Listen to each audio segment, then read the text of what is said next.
wá gbọ́ ṣíṣe àti máṣe tòní gẹ́gẹ́ bí irúfẹ́ ìràwọ̀ tí ò ń lò.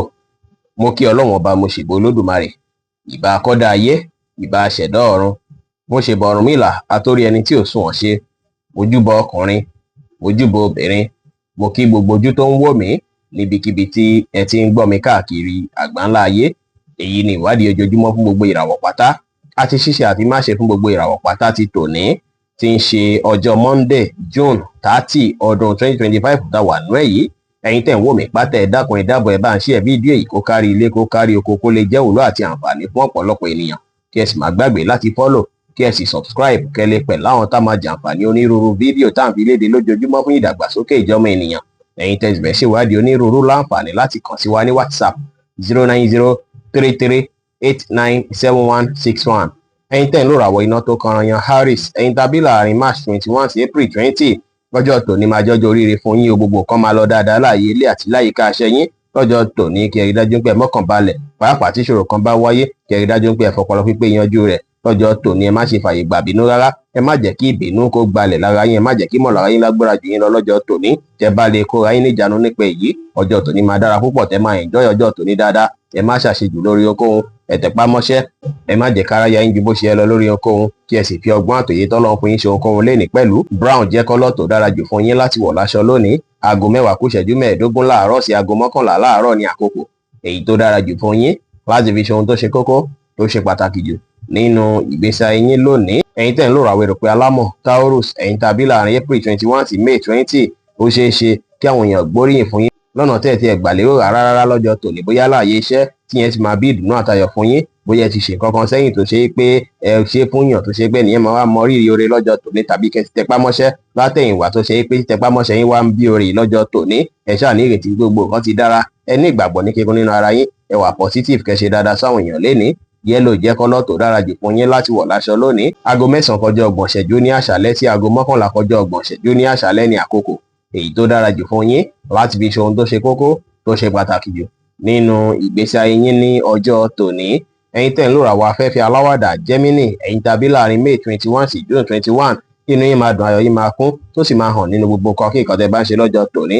Ẹ rí dájú pé ẹ lọ àkókò ọjọ́ tòní láti fi mójútó gbogbo iṣẹ́kíṣẹ́ tẹ́ bá ti ń fi pamọ́ látijọ́ mẹ́ta tẹ́ ẹ̀ tí mójútó, ẹ mójútó wọn, kẹ́ ṣe wọ́n láṣeyanjú. Ẹ tẹpá mọ́ṣẹ́ lénìí, kẹ́ ṣe dáadáa sáwọn èèyàn, ẹ bá àwọn èèyàn ṣe pẹ̀lú àwàdà àti ẹ̀rín, ẹ wà determine, ẹ lómìnira láti káàkiri lọ bíkíbi lénìí láti lọ wá oore. Bẹ́ẹ̀ sì ni kí ẹ bá àwọn èèyàn ṣe pẹ̀lú àwàdà àti ẹ̀rín dára, kí ẹ pọ́n tèrè tàgbàlé. Bákan náà tìrẹ kò dára rárá kí ẹ jókòó sílé láì ṣe ohunkóhun, ó dára kẹ́ jáde lọ lénìí láti lọ wá ọrọ̀ ajé, láti lọ wá oore.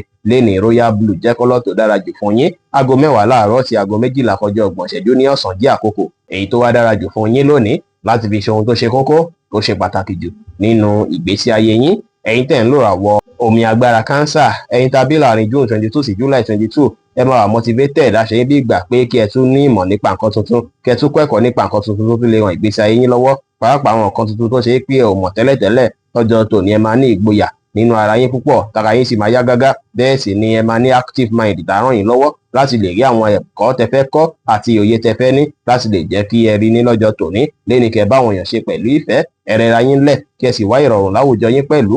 Aago 4:30 ní ìrọ̀lẹ́ sí aago 5:30 ní ìrọ̀lẹ́ ní àkókò èyí tó dára jù fún yín láti fi ṣe ohun tó ṣe kókó tó ṣe pàtàkì jù nínú ìgbésí ayé yín ní ọjọ́ tòní, tí kọ́lọ̀ yẹ́lò sì jẹ́ kọ́lọ̀ èyí tó dára jù fún yín láti wọ̀ láṣọ ní ọjọ́ tòní. Ẹ̀yin tẹ́ ń lò ràwọ̀ iná tó gbóná riri Leo, ẹ̀yin tàbí láàrin July 23 sí August 22, sùúrù lẹ máa fẹ́ fi lọ́jọ́ tòní, tó sì jẹ́ pé ẹ máa ní ìgboyà àti ìrètí pé gbogbo nǹkan máa dára. Gbígbájúmọ́ gbogbo tẹ́ ń lé, gbogbo tẹ́ ń fẹ́ fún ìgbésí ayé yín àti píplánù lé lórí á jẹ́ nǹkan tó ṣe pé ó máa gbalẹ̀ lọ́kàn yín púpọ̀ lọ́jọ́ tòní. Kódà òun gan lẹ́sùn mú lọ́kùnkúndùn jù ní ọ̀sẹ̀ tuntun tá a wà yìí. Ọjọ́ tòní dára púpọ̀ fún yín láti fi ronú jinlẹ̀ nípa ọjọ́ iwájú àti bí ọjọ́ iwájú ti fẹ́ rí láti fi plánù.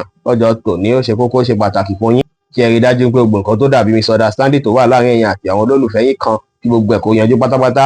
Ẹ rí dájú pé ẹ tẹpá mọ́ṣẹ́, ẹ rẹra yín lẹ̀, kẹ́ ṣe nǹkan yín létòlétò, kí ẹ fọgbọ́n àtòyé tọ́lọ́run fi yín ṣe ohunkóhun, kẹ́ sì ṣe dáadáa sáwọn èèyàn lénìí pẹ̀lú. Ẹ gbọ́dọ̀ ṣe nǹkan kí nǹkan tó ṣe kókó rárá lẹ́yìn aago 2 ọ̀sán. Bẹ́ẹ̀ sì lẹ gbọ́dọ̀ wáṣọ white rárá lọ́jọ́ tòní, kò dára. Ẹ̀yin tẹ́ ń lò ràwọ̀ erùpẹ̀ funfun Virgo, ẹ̀yin tàbí láàrin August 23 sí September 23, ó ṣeé ṣe kí àwọn kùdìẹ̀kudiẹ kan kó wáyé nínú ìgbésí ayé lọ́jọ́ tòní, bóyá bí ìròyìn kan tó ṣe pé kò fi bẹ́ẹ̀ jẹ́ ìròyìn ayọ̀ rẹpẹtẹ ó lè fẹ́ tó yín létí lọ́jọ́ tòní tí yẹn sì lè fẹ́ fa disturbance díẹ̀ nínú ọkàn yín, ẹ rí dájú pé ẹ create time láti wà lẹ́yìn nìkan láti fi ronú lọ́nà tẹ́ fẹ́ fi gbà rí solution. Ìyẹn máa tún fún yín ní ìgboyà, á tún fún yín mọ̀ọ́rà díẹ̀, á tún fún yín lókun díẹ̀ láti rí dájú pé ẹ kojú gbogbo nǹkan tó bá dàbí kùdìẹ̀kudiẹ àbí difficulty tó bá wáyé lénìí. Ẹ mọ́kàn balẹ̀, ẹ rẹra yín ńlẹ̀ kí ẹ ti fi ìgboyà ṣe ohunkóhun lénìí pẹ̀lú. Rẹ́ẹ̀dì jẹ́ kọ́lọ̀ tó dára jù fún yín láti wọ̀ láṣọ lónìí. Aago 5 ní ìrọ̀lẹ́ sí aago 6 ní ìrọ̀lẹ́ wá jẹ́ àkókò tí ó dára rárá fún yín láti fi ṣe ohun tó ṣe kókó tó ṣe pàtàkì jù nínú ìgbésí ayé yín ní ọjọ́ tòní. Ẹ̀yin tẹ́ ń lò ràwọ̀ afẹ́fẹ́ márìmí fín Libra, ẹ̀yin tàbí láàrin September 24 sí October 23, ọjọ́ tòní òun ṣọjọ́ iṣẹ́ o, ọjọ́ ìsinmi lọ́jọ́ tòní jẹ́ fẹ́yìn tẹ́ ń lò ràwọ̀ yìí. Ẹ gbìyànjú láti create time fúnra yín lọ́jọ́ tòní, pàápàá pẹ́ tún wà pẹ̀lú mọ̀lẹ́bí yín dára, kí ẹ gbájúmọ́ ara yín, kẹ́ wulẹ̀ ṣìkẹ́ ara yín, kẹ́ tọ́jú ara yín dáadáa lénìí. Ẹ lọ àwòkọ́ àti ìgbà pẹ̀lú àwọn tá mú kí inú yín dùn káyọ̀ yín kún tó sì jẹ́ pé ó máa ní ipa rere tó tún máa ń kónú gbèsè ayé yín lọ́jọ́ tòní. Kẹ́ rí dájú pé ṣàwọn kan tá mú kí inú yín dùn káyọ̀ yín kún. Ẹ wà positive, ẹ má ṣe ohun tó lágbára jẹ̀mí yín lọ, kí ẹ fi ìfẹ́ àtẹ̀yà hàn sí àwọn ènìyàn, kẹ́ sì ṣe dáadáa sáwọn èèyàn lénìí pẹ̀lú. Brown jẹ́ kọ́lọ̀ tó dára jù fún yín láti wọ̀ láṣọ lónìí. Aago 4 kọjá 30 ìṣẹ́jú ní ìrọ̀lẹ́ sí aago 6 ní ìrọ̀lẹ́ ní àkókò èyí tó dára jù fún yín láti fi ṣe ohun tó ṣe kókó tó ṣe pàtàkì jù nínú ìgbésí ayé yín ní ọjọ́ tòní. Ẹ̀yin tẹ́ ń lò ràwọ̀ omi tútù Scorpio, ẹ̀yin tàbí láàrin October 24 sí November 22, ìgboyà máa wà fún yín, ọpọlọ yín á jí pépé lọ́jọ́ tòní. Àwọn nǹkan tó dàbí problem yín pátápátá lẹ máa ní solution fún lọ́jọ́ tòní tó sì jẹ́ pé ẹ tún lè rí àwọn àǹfààní gan látara problem náà. Bẹ́ẹ̀ sì ni faradà àti akitiyan tẹ́ ní lọ́jọ́ tòní á ràn yín lọ́wọ́ púpọ̀. Ẹ kíyèsára gbogbo ànúkọ́ léèyàn ṣe lénìí ẹ má ṣàṣejù lórí ohunkóhun. Ẹ tẹpá mọ́ṣẹ́ kí ẹ wà positive. Aago 4 ní ìrọ̀lẹ́ sí aago 5 ní ìrọ̀lẹ́ ní àkókò èyí tó dára jù fún yín láti fi ṣe ohun tó ṣe kókó tó ṣe pàtàkì jù nínú ìgbésí ayé yín lónìí, tí kọ́lọ̀ pink sì jẹ́ kọ́lọ̀ èyí tó dára jù fún yín láti wọ̀ láṣọ ní ọjọ́ tòní. Ẹ̀yin tẹ́ ń lò ràwọ̀ inú àtùpà Sagittarius, ẹ̀yin tàbí láàrin November 23 sí December 22, èyí ò ṣeé ṣe kí ẹ rí àwọn disappointment kankan tàbí kí nǹkan dàbí ìwà kó fẹ́ sun yín lọ́pọ̀lọpọ̀ ọ̀nà. Lọ́jọ́ tòní ó ṣeé ṣe kó ṣe pé àwọn pílànù tẹ́sí ní látijọ́ mẹ́ta láti rí dájú pé gbogbo nǹkan lọ dáadáa bí gbà pé àwọn pílànù yẹn le koko láti jẹ́ kó wá sí ìmúṣẹ tó sì lè fẹ́ ṣàkóbá fún rírí iṣẹ́ yín lọ́jọ́ tòní tí yẹn ò sì ní bí ìdùnnú fún yín. Kí ẹ má wá jẹ́ kọ́rọ̀ náà kó dàbí ìgbà pé ẹ máa wà too concerned nípa rẹ̀ látàrí pé ìwọ̀nba àkókò díẹ̀ náà lélẹ́yìí fẹ́ fi wáyé lọ́jọ́ tòní. Kẹ́ má wulẹ̀ péjú níbi ìpéjọpọ̀ kí ìpéjọpọ̀ tẹ́ bá lọ tàbí tẹ́ bá wà tẹ́ bá rí pé wà comfortable lónìí. Ẹ má jà, ẹ má fa fanfà pẹ̀lú ẹnikẹ́ni, ẹ mọ́kàn balẹ̀ kí ẹ fi ìgboyà ṣe ohunkóhun lénìí dára. Gold jẹ́ kọ́lọ̀ tó dára jù fún yín láti wọ̀ láṣọ lónìí. Aago 6 kọjá 30 ìṣẹ́jú ní ìrọ̀lẹ́ sí aago 6 ní àṣálẹ́ ní àkókò èyí tó dára jù fún yín láti fi ṣe ohun tó ṣe kókó tó ṣe pàtàkì jù nínú ìgbésí ayé yín ní ọjọ́ tòní.